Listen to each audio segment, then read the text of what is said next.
Hello, everyone. My name is Jeff, and I'm the son of the richest man in the world. Now, you'll start guessing, perhaps Googling who my father is, but I'll tell you right away that this is not about him, but about me. And I'm not going to brag about my life, much less tell you how my father earns, because I want to tell you about one important experiment that changed my life completely. Well, about everything in order. And while you watch, listen, don't forget to put likes and write comments and subscribe to our channel. A lot of guys are jealous of my life because it has everything you need. I'm not talking about material goods, a big luxury house. I have two rooms, a dressing room, my own shower, personal maid, a couple of cars. I never complained about my life, although you'll be surprised, but there's a great deal of pretense in it, from which I have suffered not a little. Here, for example, is my environment. Thousands of messages about dating come to my mail and personal messages a day. They are both personal and fake accounts. I often write about how I just went on a date with someone, just invited this or that girl.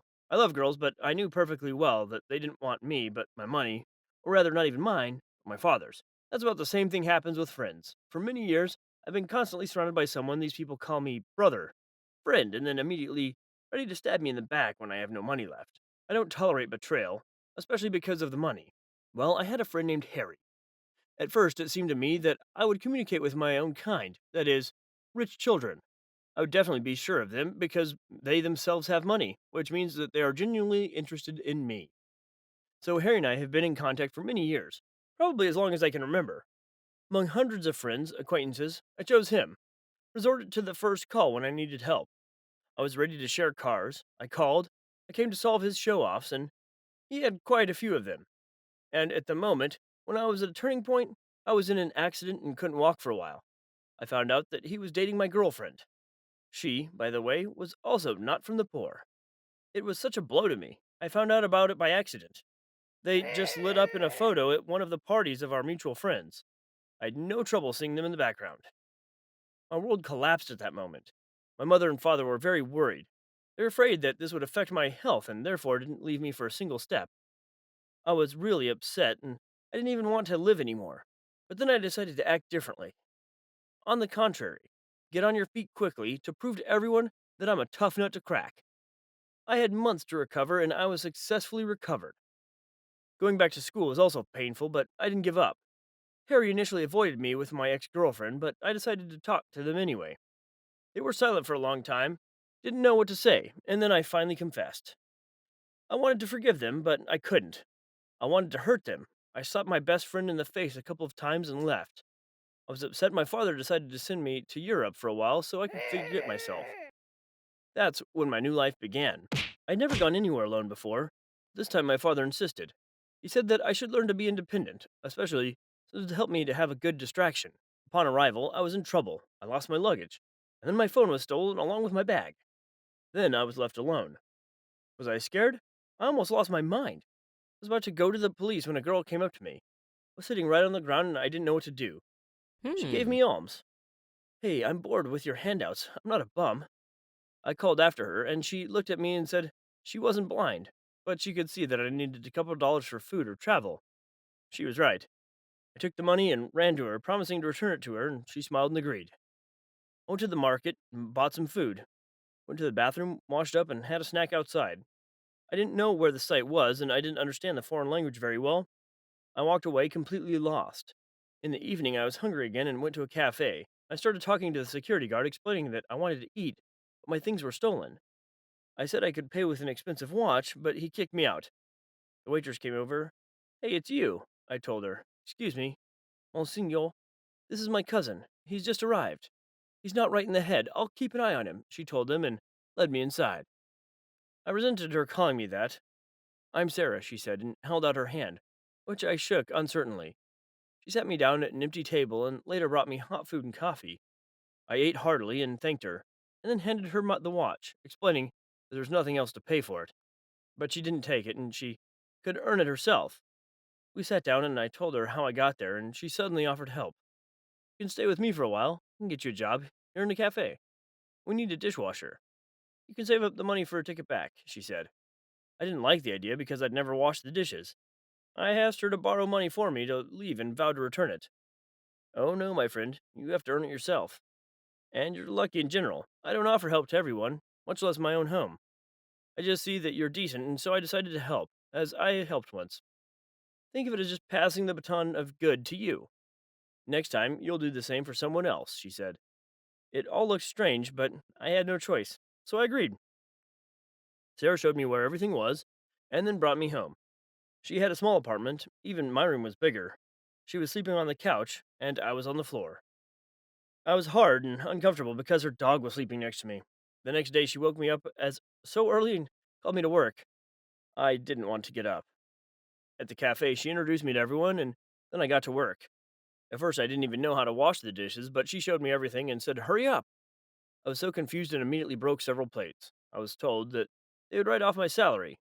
It was terrible. As soon as I finished washing the dishes, they brought me more, and then more, and so on until the evening. I was already beginning to resent that it was an endless job, and everyone there started laughing at me. After a day of work, we came home. I ate a quick meal and passed out in a second, despite the dog. In the morning, we went back to work. The first week, I went crazy with pain in my legs, back, and I still had my pain in my hands. So I also received from the boss for not washing the dishes properly. At some point, I wanted to drop everything and leave, but Sarah calmed me down and reminded me of the ticket home. This thought motivated me. Already closer to the third week, I became more nimble, even managed to have a snack in between work. Sarah showed me around her city, and we took public transport. I ate fast food, and she helped me clean the house. I told her I was lost, but I didn't tell her who my father was. It turns out that Sarah also came here a few years ago to earn money and help her mother and brother. She sent them money every month, and she lived in the wild. I was just blown away by how she survives every day. Works silently, even on weekends, does not sit idle, and runs to a part time job. I admired her. A couple of days later, I found out that it was her birthday, and I made dinner myself, waiting for her to return from her part time work on the day off. Sarah was pleased, even though my dinner wasn't very good, and she pretended to eat it. In the end, I had to order a pizza. We danced that night, and then we kissed. I realized that I'd fallen in love with her. The next day, the police came to our cafe. They were looking for someone, and my parents were standing behind us. I'll not tell you how it all happened. They decided to take me away, but I didn't want to leave her. Sarah found out about me and refused to go. She felt that she did not correspond to the status of my family, and then I stayed with her. My parents didn't mind, and they saw changes in me for the better, and I finally found a real person. Greetings to all. My name is Gloria, and I'm probably going to get a lot of negative comments right now, but I'll tell you what it is. Just listen to the rest of it, because I'm telling you this story for a reason. It is important for me to hear your opinion and understand whether I did everything right. Please do not forget to like the video and subscribe to this channel. In general, I am a billionaire. Yes, my parents are very rich people. We had a luxurious house, a lot of cars, expensive clothes, our own servants, and I even had my own driver. When I was born, we already had money. My parents are both from not poor families, and when they got married, the wealth only increased. No wonder they say that money sticks to money. Just so you understand, my father had 14 cars, and my mother had 15, almost each to match the color of her most chic outfit and mood. We often used to go on vacation abroad, not denying ourselves anything. We had our own yacht, and Dad was about to buy an entire island so we could go there on vacation when we had free time. My mother never cooked. She did not like this business at all, but in principle, this was not necessary because we had several cooks. Since I was a child, I've only eaten good food made from expensive dishes. But you know, when you grow up with money, that doesn't seem so important anymore. Whenever I drove through the streets and saw kids queuing for burgers, I thought they were beggars. I couldn't understand how they could even eat fake food. It was all worth it, of course. Cheap. Well, for me at least. In general, so we lived. And as they say, all good things come to an end. My father burned out in a moment. It was just awful. We were impoverished overnight. My mother was heartbroken because we had no idea how to continue living. The only thing we have left is half. Yes, maybe it's not so little, but not much. We took away a whole half. No, it wasn't the police. It was serious people who took their own. That's what they said. We had to sell a lot, give up entertainment, and the purchase of the island was out of the question. It was a difficult time, and we tried to save on everything. My mother said that I should now go to a simple school among ordinary children and not tell anyone that we are rich. It was a real challenge for me. I disgustedly opened the door. I went into the corridor and saw the chaos, where middle and low-class children ran around, where children drink one drink for two, eat one popcorn, and in general, how did they learn in such conditions? In class, I couldn't make friends with anyone. I wanted to howl and run back to my closed school, where they ate with knives and forks, where there are guards, and where my driver took me. And now what? I was supposed to take the bus, eat school food, and drink plain water, not imported from Italy? I didn't talk to my classmates just because I was disgusted. I didn't want them to touch me. I didn't eat lunch at school, preferring to be hungry. Every day I cried at home and asked to be brought back. But my parents kept saying that we couldn't go back, because now my father is trying to get the money back and we need to save. One day, when I was sitting alone at lunch, my classmate sat down with me. Her name was Matilda. She offered me sandwiches and I turned my head away in disgust, although I was terribly hungry. To be honest, it looked delicious, but my pride wouldn't let me. Matilda took half of it and pushed the other half toward me. I asked her why she was so kind to me, to which she replied, "Why not?" Her answer surprised me. How can you treat someone well just like that? At my old school, we paid each other if we wanted to ask for a favor. I picked up her sandwich, took a bite, and realized it was the most delicious thing I'd ever eaten. She poured me a glass of juice, and it was just homemade orange juice. "Is that your mother cooking?" I asked, and Matilda replied, "Of course." I was surprised. Is it really possible to cook such delicious food at home?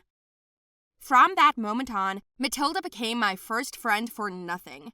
Every day she shared lunch with me. Sometimes we walked around the city and she showed me simple, free things that you can get a lot of pleasure from. For example, a walk in the fresh air, a lunch that her mother cooked for us. Matilda taught me to ride a bike. I tried a burger for the first time and washed it down with a Coke. My new friend showed me a different life, and it didn't turn out to be a bad one. When it was her birthday, I pulled out my savings and went to her house. Everyone gave her gifts, and I brought her money. There was about $1,000, and you know what? She refused to take it. I was very surprised, but she said that she knew about my family, financial difficulties, and that we are billionaires. "You need more money now. I invited you just like that," she said. I came home and asked my mother, "Are there people who do things not for money?" But my mother shook her head. She said that this does not happen. Everything in this world is based on money. I thought about it again, and then I texted Matilda that she was my best friend, and she texted me back. I was pleased to be friends with this girl, and I wanted to introduce her to my old rich friends. They were having a party, and I took her with me. As soon as we got there, she was ridiculed. "Didn't we tell you that you can't take homeless people with you?" the girl said sarcastically. I looked at Matilda in fright. She was upset, and I was so ashamed in front of her. Already with different eyes, I looked at my old company, where the girls laughed a lot, drank expensive drinks, and all the talk was only about money, shopping, and everything. "Apparently, your new school for beggars didn't do you any good," they said. "Not everything in the world is based on money," I said, taking Matilda's hand and leading her away. I took her to the park, bought us burgers, and asked for forgiveness. Matilda wiped away her tears and said that I had changed a lot and that she was happy and proud of me. That made me smile. I suddenly realized that money can't buy true friendship. A year later, Dad's business improved and we were rich again, even more than we were before. My father's first suggestion was to transfer me back to my old school, and I refused. I didn't want to learn anymore and be surrounded by people who didn't have real values. When I explained my choice to my father, he said that he respected my choice and did not dare to interfere with it. My mom didn't like the idea, but my dad talked her into letting me decide for myself. So I stayed in my poor school, where I even began to dress more simply. By the way, I even had my own group of friends, and my friendship with Matilda only grew stronger. I realized that among the poor people, there are sincere and kind people who are ready to love people just for who they are. Am I right?